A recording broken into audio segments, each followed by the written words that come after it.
Hello and welcome to Arts Play Radio, where I will be my co-host, who will be joining me shortly, Mr. Eskimo Hito.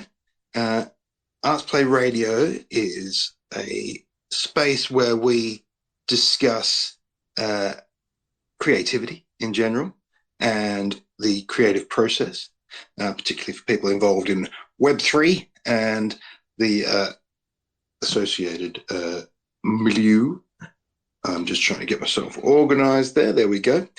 And I just want to welcome Eskimo Hito. Eski, welcome. Hey, how you doing? I'm all right, man. How are you? I'm good. I'm good. My just kind of the cobwebs have been wiped away from NFT London, and I'm ready to do it, man. I'm really well. Excellent, excellent. Yeah, it was a brilliant event the other week that we hosted, where we talked to Popsto, who we spoke to there, and a whole bunch of other people. And yeah, it was pretty fun to do some IRL stuff. But we're back on our usual nonsense this week. And so why don't we just kick things off, get it started as per usual by welcoming our special guest this week, the none other than Empress Trash. Welcome. Hi, thank you for having me. You, I'm excited to be here.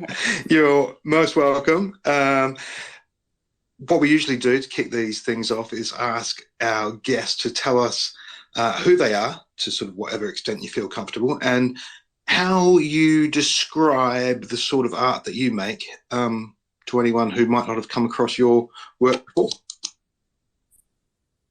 Yeah, so I'm Empress Trash. I am a multiversal artist is how I describe myself. I have been in crypto art since about February 2021, and I've been an artist my entire life pretty much before that. I have my BFA in painting, drawing, design from the University of Iowa. I was in like the art scene in California, which in the Bay Area for quite a few years after I graduated. And now I'm a nomad and currently in Baja, Mexico, in La Paz, hanging out in like this cool beach town. Thanks to being a crypto artist, being able to just like go wherever I want and be wherever I want. But my art, describing it to someone who hasn't seen it, it's chaotic, it's colorful, it's trash, and it's lovely at the same time. I deal with a lot of different like subconscious things in general. Like I tend to do my work in like a meditative state. I delve into like emotional, physical, spiritual, and like a lot of sexual themes in my work, and also uh, like a lot about like consumption and consumerism too, in a weird way, like mocking it, criticizing it in a lot of different ways, but also just like highlighting a lot of like what I consider like demons of being in the modern world, but at the same time like celebrating other things. So there's a lot going on. I make a lot of work and I tend to experiment with different styles also. So like I really value like process over just like having one cohesive like visual identity, and I like experimenting with new technologies. So as I keep creating work, like my art does change, and I think that's a wonderful thing. So yeah, that's a quick intro. Ultimately, does it start from you said it's chaotic. Does it start from like a chaotic place? Do you have to make sense of the piece, or do you have a very fleshed out idea before you go into it? No, I rarely, I mean, sometimes I just think of something really funny and then I go with it. And Cool. then, like, other times I just have like a vague idea, like a vague concept, not really visualized. more so just like thinking about like like a concept. A lot of times the titles of my pieces are the concept I was thinking of, and then I just kind of let it flow. And I kind of say it's like visual jazz in a lot of ways, because I just kind of go with it and see what happens, more so than trying to have like a preconceived notion of like what the final product is. I go for more of a feeling. I want to get to a certain feeling over like a certain visual, if that makes any sense. No, right. Some things like I have like a broader concept. Like I like one specific collection is like my half-eaten papaya women on Tezos, where it was like I had this I ate like a papaya and I took a picture of it and I was like, wow, this looks like a vagina. And I'm like, what if I like merge this in AI with like portraits of famous women? And like, so that was like, you know, like a broad, like that was more of like a thought out like concept and like cohesive like idea brought together. But not all my work is like that. So yeah. I mean, are you thinking of when you sit down and you have this piece of art that you want to, you know, get out your head, as a word. Are you thinking ever about the collection at large, or are you taking every piece for that time? Generally, for individual pieces, it's just that piece. Mm. Sometimes I come up with an idea and I'm like, okay, I want to make like a bigger collection out of this because there's a lot of different iterations of whatever the idea, like the core idea is, and I want to like bring that together cohesively. Like Damsels is one where it's like it's an ongoing collection of mine where I want like I have that like idea of just drawing these quick playful nude figurative drawings, but like each one is different in like how they're presented and everything, but it keeps going and it's a cohesive collection because it's just like the subject matter of it. But when it comes to like a lot of other work, and especially like my work on Tezos, and my 1-1 stuff, like a lot of times it's just like an idea, and then like when it gets to like a certain point, I'm like, okay, yeah, I want to share this. So I guess it's both in a way. It really depends on like what I'm doing. Like some things I feel I only need to say once or put the art out there once and the idea out there once, and then that is like that piece. And then other things I want to just like really hone in on it, so I keep doing more and more on the theme, and then that is how it becomes a collection. You said that you were doing a lot of stuff before you came to the sort of Web3 space and to crypto art. You were doing stuff? You've got a BFA, and you were doing stuff in California. Or Bay Area? I think you said. What sort of mediums were those things in? I take it you weren't always doing digital stuff, or is that wrong? I've actually I've always done a little bit of everything. So I mean like I can kind of go in a little bit more in depth in this. I actually like when I was a kid I was always drawing and painting. I mostly though didn't use color, weirdly enough. When I was a kid, I only did like black and white drawing and black and white painting. It was very weird, very creepy. Like when I look back on it, very rarely did I ever do color, and the only time I did color was when art teachers made me.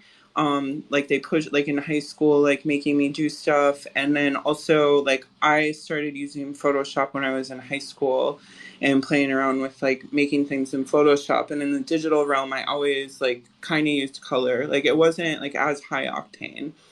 And also like early like middle school and everything, like I started in ceramics actually, so like I very much liked being dirty, and like most of high school like I was really in ceramics and I just loved like molding clay and everything about it. Like I would just make weird sculptures and all different things with that. And then after high school I started getting into photography more. just because I got my first digital camera. I already did like film stuff a little bit, but you know, that's expensive and prohibitive. But once I got my first digital camera, I started just taking like really weird photos all the time. Because it's like, well, I don't have to pay, you know, per print. Like I can just like take a bunch of weird stuff and experiment with it. And I think like that is some of like the first like glitch art I did, was I would take like these weird digital photos, and I probably could dig them out, and then I'd edit them in Photoshop and make them like really colorful at that point. And like just pretty much glitching them, just making them like very like low res and everything. And then like I didn't go to art school until like I went to art school right out of high school and I dropped out. I didn't like private art school at all. I went to Minneapolis College of Art and Design, and I was really just like, I was from poverty. I like was trailer park kid. I lived with like a rich family when I left home at 13, but it still didn't prepare me to like go to like a private art school and be like completely in like a higher culture or like more affluent culture. Like I just wasn't a trust fund kid. I was, you know, a hood rat that like I just could not adjust at that time at all. So I dropped out, and I actually, most of my 20s, I just was being a punk and partying and making art and not really caring about anything. And then I went back to college at the University of Iowa. I actually went to community college first, and then I transferred quickly to University of Iowa. They accepted me in their art program. And there I studied painting, drawing, and design. But I also I thrived at University of Iowa because, first of all, there was other poor kids there, poor people like trying to like do stuff. So it's like I actually could like get along with some people and like feel like we had a shared experience. And then also like they really encouraged us to experiment in a lot of different things. So even though like my BFA was like those three focuses, I still like I hung out with like I helped actually push through and hung out with like an animation crew. Like they didn't have animation at the university, and we were like, yo, animation is dope, you should have like an animation degree. And they actually like put one, they while I was there, like got the curriculum together to like do an animation degree. But we just had like a group that we were like making animation stuff with.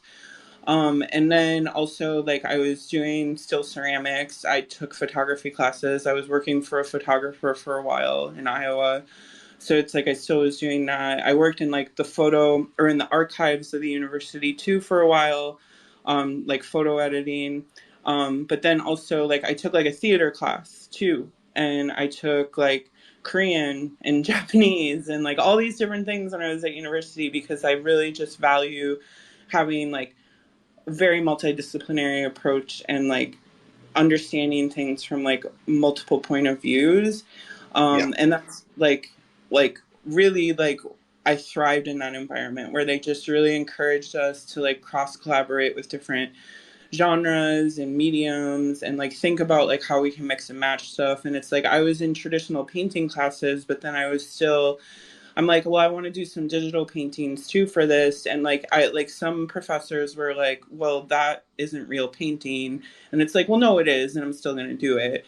And like, we had like a whole back and forth about it. But it's like, I don't know, like there was a lot of just like cross everything there. And then once I got to the Bay Area, I really focused in on painting while I was there. And there was actually a while, like, I just kind of like threw all digital things away. And I just, like, I worked in, like, I was not a full-time artist yet. I was just like working in tech and doing art. And it got to a point where it was just like, I didn't want anything to do with technology. I just wanted to like be dirty all the time and like be painting and be in my studio. Like anytime I could do that, I wanted that. I just did not want to be on a screen. I didn't want to think about any of that. Which was unfortunate because that's also like when crypto art was really starting. And it's like, I really wish like I didn't have that like moment, because I probably would have found out about it sooner and been in it. Like if I would have known that was happening, I probably wouldn't have been so tech phobic at that point.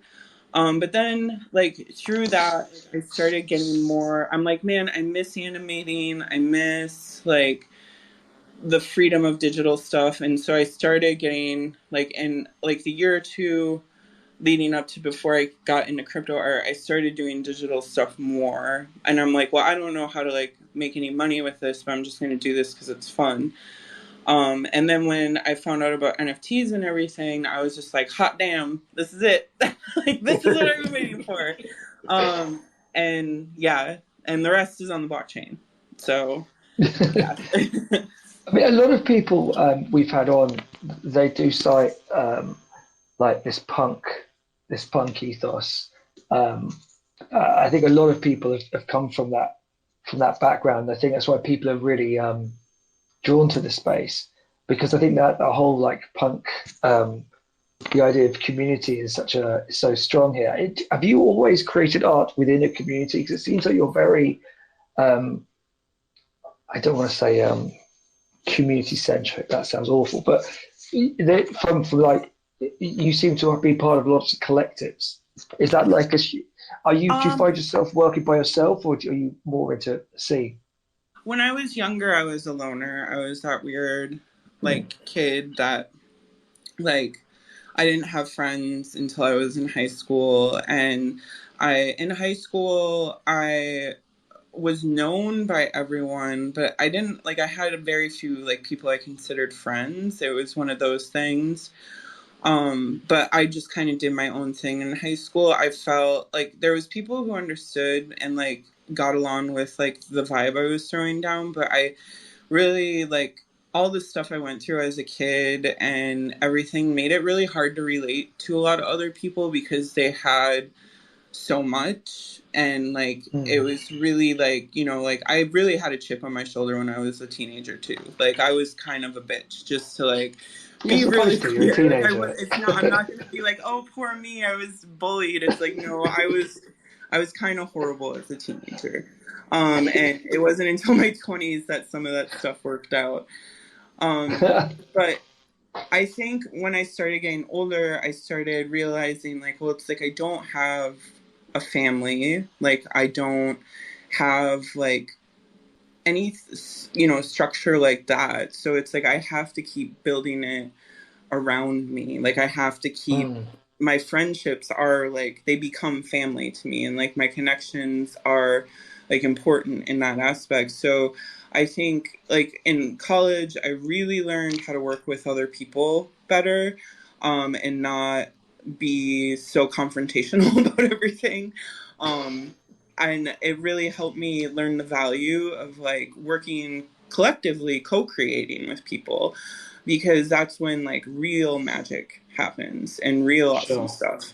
And I really got honed in after I left college, like left that and went to the Bay Area. I was in the Firehouse Art Collective with Tom Franco, who's James Franco's brother. He's like the quiet arty brother that no one really knows about. But he runs like art collectives in the Bay Area and he lives in LA and stuff. But he like I was in that collective for a while and he really helped show me like the power of bringing like artists together. And the only reason I left that collective was because I was starting to feel like I was becoming one of Tom's artists as opposed to like standing out on my own.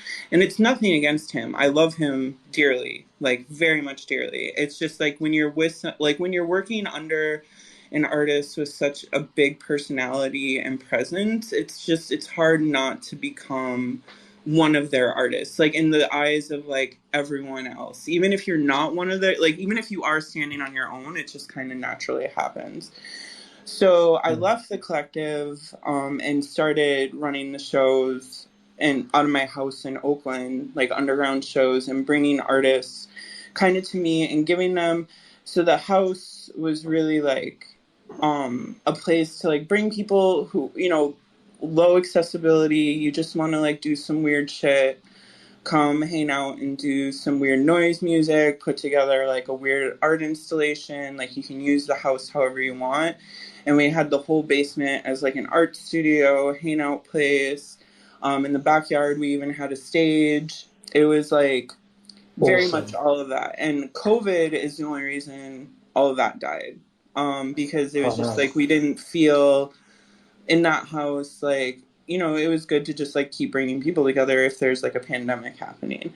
So yeah, like I think all of that I learned in like from college and or into the Bay Area and all the collective stuff that I did there, it really directly translates to Web3, but it's like I can do it on a larger scale because it's international, and it's like we all can connect with each other so quickly, and like we can all find like people, like you can find people no matter what you're doing and bring them together. And I really do still value that, and I keep like trying to grow and build that, and you know, bridge like different communities together. And I always joke about like last year, again, I was like more confrontational last year.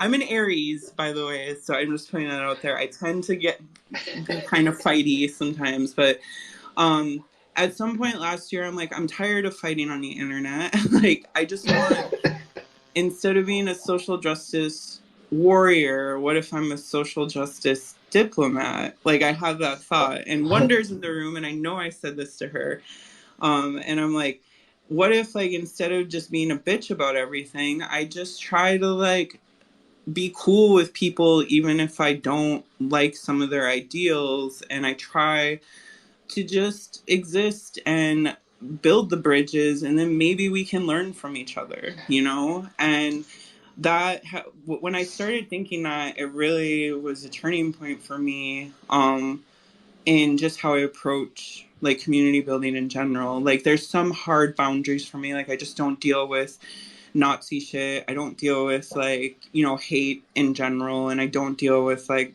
you know, pedophilia, that type of stuff. Like they're like hard no's. If you're like someone like that, I don't want to mess with you.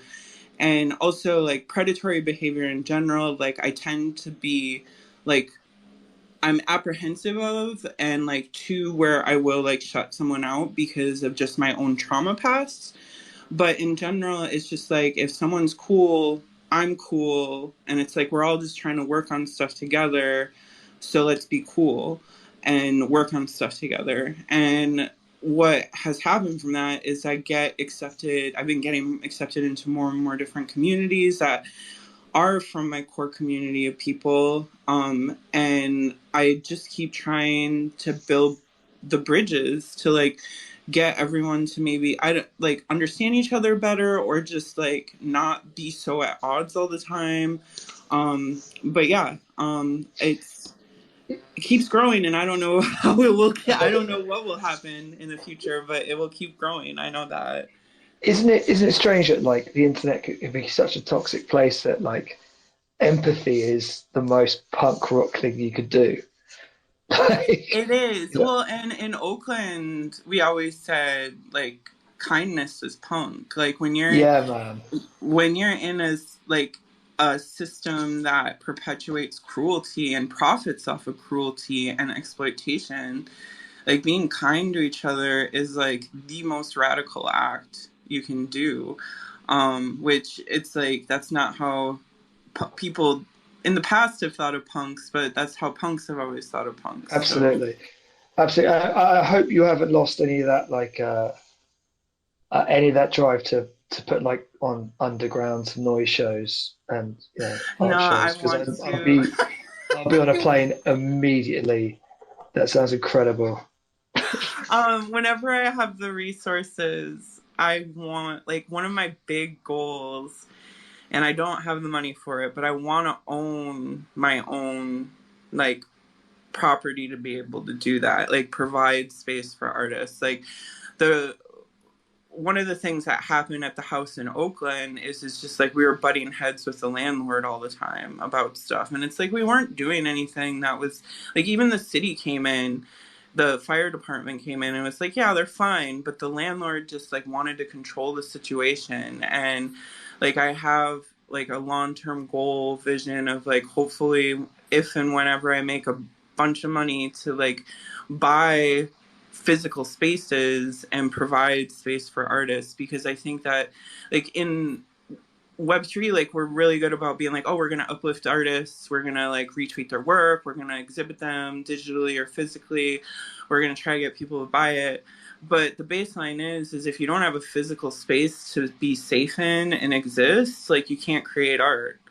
It's so incredibly difficult to create art. And I've actually put this out to a lot of people of like, you really want to support artists, like give them low cost housing, like buy real estate and give them space, because that really will support artists. Like that is how you have a true renaissance, because so many artists are just struggling to even pay rent. And it's like, if you take like, it's like you can keep throwing money at the problem, but what if you like tackle it in providing actual space? Like you can have real change happen at that point. I mean, it's no surprise. Sorry, carry on. No, you go, man, you go. I was going to say it's no surprise that, you know, art scenes thrive in places where rents are cheap and space is affordable. And you know, that's been the case across, you know, any major metropolis or any tiny town. If you've got a cheap area of town, and that people can go and live there and work without the pressure of having to really, you know, earn huge money to survive, then art will thrive. So yeah, I think you're absolutely onto something. And in keeping with that idea of sort of physical space, I was wondering about how you say you're a nomad these days. What does that mean in terms of where you do the work that you do now? Do you have a dedicated space for it, or you just do it as and when? I mean, right now I'm in the kitchen of my Airbnb, and I just like set up my laptop and my iPad and my Oculus and try to keep them charged. I'm really bad at like plugging my electronics in. But I tend, like, I don't really, I've been doing this for almost a year now, and I just kind of like work on art wherever is comfortable that I can find in my immediate vicinity. Sometimes I just straight up lay in bed and work on stuff because I'm just lazy. But like I do miss having an art studio, like a dedicated art studio, I will say, because I haven't been doing any physical work. I've only been working on digital, which is like, I guess it's like the pendulum swings. I spent years shunning digital, so now I'm shunning physical to balance it out a little bit. But I do at some point want to find somewhere that is like more permanent and be like, okay, I'm gonna like actually put roots down here and everything. I'm really liking La Paz, and it's slowly sinking in that I like it here. But I also just recently going to Mexico City. Like I really fell in love with Mexico City, and I kind of want to go there for a little while before I like decide, okay, where do I want to be forever, or not forever. Like to me it's like kind of like a big commitment to decide like, oh, I'm gonna get a real apartment, not just being an Airbnb and everything. Because I do like the freedom of knowing that at any point if something comes up I can just be like, oh, whatever, I'm just gonna go. Because just with how much has been happening, it's like I don't know what's gonna happen, so I like having that option. But at some point I'm getting like, I'm almost 40. I think in the next few years, like I definitely want to figure out like, okay, where should I set up shop? Where should I exist, and where should be my hub? But for now I'm just enjoying exploring the world and just making art wherever I am. And it's kind of dope. So we're gonna have to set up like a GoFundMe where like we're gonna do like this. We're gonna do a noise venue. We'll do like a punk thing in the back, and we're gonna do lots of like make an art studio for you. How's that? Awesome. In London? Man, wherever. Yes. Let's not put boundaries. Anywhere you want, baby. Let's go. Yes. Yes and yes. A huge warehouse space so I can just fill it with a bunch of punk ass artists and let them wreck the joint. That's right on that. That's like, I actually, when I was traveling from like when I was in like going back from Austin to LA over in April, I literally took a detour to go see the old Lisa Frank headquarters in Tucson, Arizona, because it's sitting empty. And I was like, I'm taking a detour to go look at this and take a picture of this, because like I have in my head, I'm like, someday I'll be a bajillionaire and I'll just be able to buy that warehouse and make it like a dope ass like art center in the middle of like the desert of Arizona, and like the old Lisa Frank factory. Because if you haven't seen it, that factory is dope. It's so dope. And to me, like a lot of like the art I do and the style I do stems from like the consumerist culture that she put out. But it's like kind of like, it's like appreciating what she did, but also kind of critiquing what she did. And I feel like, I don't know, if I could like take over that warehouse, it would be like this like ultimate like ideological power move on my part of being like, here was the hub of like hyper 90s consumerism for young girls, and it's like, now it's mine. And I'm gonna make it for artists. Well, I just googled that on just to see like get all it. It says the first thing that comes up is this abandoned Lisa Frank factory in Arizona is as nostalgic as it is creepy. Yeah. Man. That's great. I have to have that perfect level of creepy. Nice.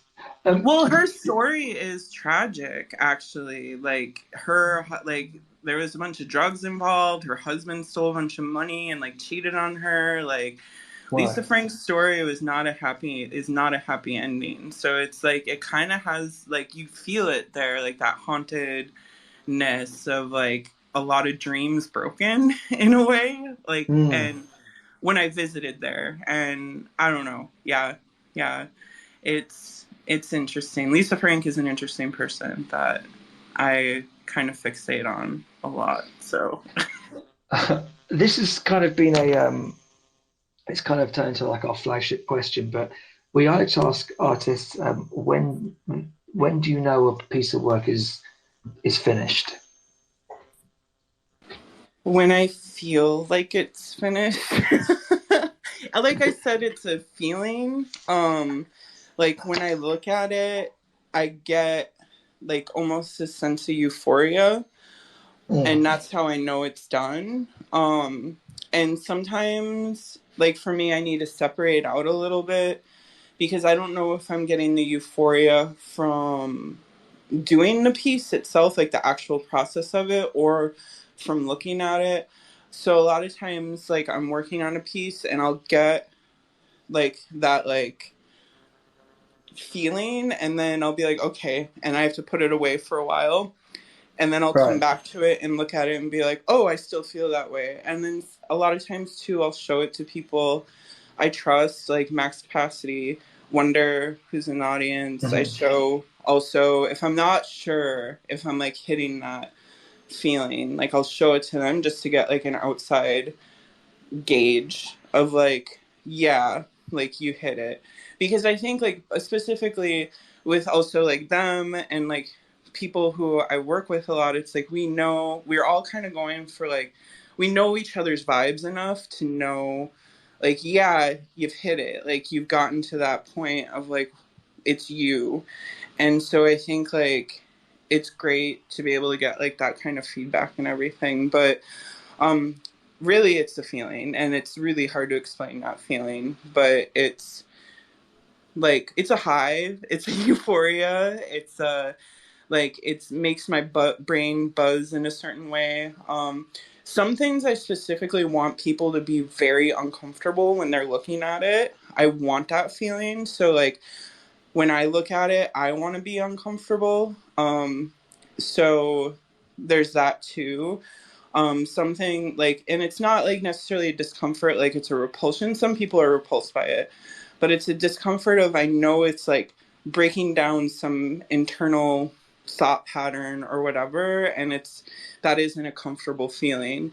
So yeah, it's all of that in one, like euphoria and discomfort.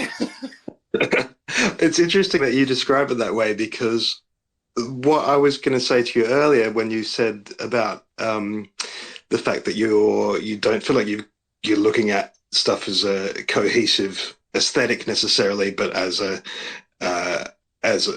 process driven. That the thing that does seem to me to unite your work is there's an intensity of feeling about it, and that if that's the case, if that's the way that you're assessing it in terms of that euphoric feeling, that sort of thrill when you come back to it in whatever form that is, then that makes sense that it's sort of united by that same similar kind of intensity. Does that sound Yeah. recognizable?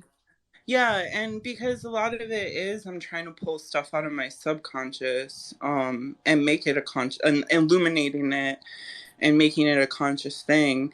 And I don't always understand even what I'm throwing down. And some pieces I still don't understand everything that I was throwing down. And it takes me time. Like it can take me months, it can take me years at some point. Like there was one painting I did in college, and it took me like 3 years to understand why I even painted it. Like, and when I finally broke it down, I was like, oh, I get it now. Because it's like I am pulling from something that like I don't even completely understand. And it's not that like I don't know what I'm doing. I know what I'm doing. I know my process and I know how I'm creating. And it's just more of like really trying to understand things that I don't like logically understand yet. And I know I will if I like put it out there, or someone will. Like if I don't, someone else will. And then that's cool too. Or they'll understand it in their own way, and that's cool too. So yeah, I think if I'm I, pulling from the same place, like the same place energetically each time, there's going to be consistency in it, I even if find the actually, sorry. visualizations change on it, if that makes sense. Yeah, I mean, I just do think I think that's actually incredibly brave of you to go back and just just look at it subjectively and go, right, okay, what was I thinking? Like, what's going on here? Because for someone, it seems like for me, like your art is, as you said, it is. It's about the process. So, like, would you ever worry that you're maybe over? If you go back, you would put yourself in a place where you're actually overthinking it. No, well, if I was to go back and rework it, yeah, I Right. I I think I would overdo some things. Like I've had paintings previous to this that like I spent like few years working on, and they're way overthought. They're beautiful, but I even look at like the pictures I have of them now. All of them are with different people, but I have archives of like all my work, and I just go through and look at them sometimes because I'm trying to gain inspiration for myself. Like it's like a communication with myself, and it's like what was I thinking about in the past, and like what was past me laying down like that maybe I missed when I was laying it down. And I don't know if like I think I can definitely overthink some things. Like can be very existential, um but that's okay too. I don't know, like I maybe more people need to like look at the depth of what they're doing and saying and understand like their subconscious drives and all of that. Like maybe it isn't necessarily a bad thing to overthink, like, like why am I like why is this a repeated thing that I'm doing, or why is this a repeated thing I'm expressing and I don't even understand why I'm doing it? Well, do I know myself as a person then? So I think ultimately it is like trying to understand myself and my place in the world, but that's really what all art is anyway. So I don't Sure. like it's not it's deeply profound but also mundane, and that it's like what all of us are doing. So Absolutely. I mean, I'm trying to wrap this up into a question, but it's going to just come as a statement. But I will say that when you look over your work broadly, when I look over it, yes, it's very varied, but there is, and you use the word chaos and chaotic quite a lot, but it is very specific to your chaos, if that makes any sense. Like there is a through line. So I do appreciate it. Like when people say, "Oh, it's very chaotic," we think, "Oh, it's kind of all over the place." But your chaos is very it's very you. I know whose chaos it is when I'm looking at it, is what I'm trying to say. So I really appreciate it. Like I said, I was trying to get that into a question, but I, I just Chaos thought is I'd compliment cool. you. I don't know. Chaos is Chaos cool, is man. cool. um, and I think a lot of that, like, we all, like, I mean, I have distinctively mental health issues where it's like I am a very compartmentalized, like I have dissociative identity disorder, so I have facets of me that are very different, and that's from trauma, and like that's cool, that's just like how my brain works. But I'm an extreme form of it, and so I've had to learn how to communicate with myself, and in learning to communicate with myself, like I've structured a higher identity that like I've very mindfully created that higher identity to be able to like make all the parts of me communicate. The thing is the older I get, the more I realize like I'm actually like, people will be like, oh, you're an exception, but it's like I'm actually very much a reflection of like humanity in general, even though I'm on an extreme end with how my mental health issues go, because we all have various parts of ourselves, and whether or not we want to like recognize them and deal with them, well, that's on the individual to be able to do that, but like really we all have those very chaotic parts, and learning how to communicate with all of them is a thing that art facilitates. And like it's almost like an internal collaboration in a way where it's like here's one disparate part of me trying to communicate with another disparate part of me, and it's like, well, how can they find commonality? Well, the higher version of myself that I'm creating and structuring all the time is the commonality with all of them, which to most people, like, that is like how they just are, like they just have that one identity. But it's like for me, because of like my upbringing and everything, I have to consciously create that. So, which in turn, like I use art to be able to do that. And I don't know, like I think everyone is chaotic. It's just they need to accept it, that they're chaotic is really the baseline Well said. of it. Yeah, I think that's kind of like sneakily sort of incredibly profound, actually. And maybe that's a good place for us to kind of wrap things up for tonight's. Well, it's not tonight for you, as it's early afternoon. For this episode of the show, we have absolutely loved having you on, and we'd love to invite you back sometime to chat more and to talk more about noise, art, parties, and the similar sorts of Yeah. things. Yeah, I love a good noise party. There was Awesome. some good stuff in Mexico City, by the way. They have a lot of great noise stuff going on there. But yeah, I love this, and thank you for having me, and I would love to come back and chat about art anytime. Art is Thank dope. you so much. Well, thanks again, and thank you everyone for listening in too. We will be archiving this episode on our usual places. It'll be up on Twitter for a while, and then we'll also be sticking it up on our YouTube channel and also on our SoundCloud archive, so you can come back to it whenever you'd like to listen again, and let your friends know. We'll be back next week at the same time, talking to more interesting and exciting and inspiring people about creativity and being a creative person in the 21st century. Thanks all again very much. Enjoy the rest of your day/evening, and we'll see you soon. Ciao.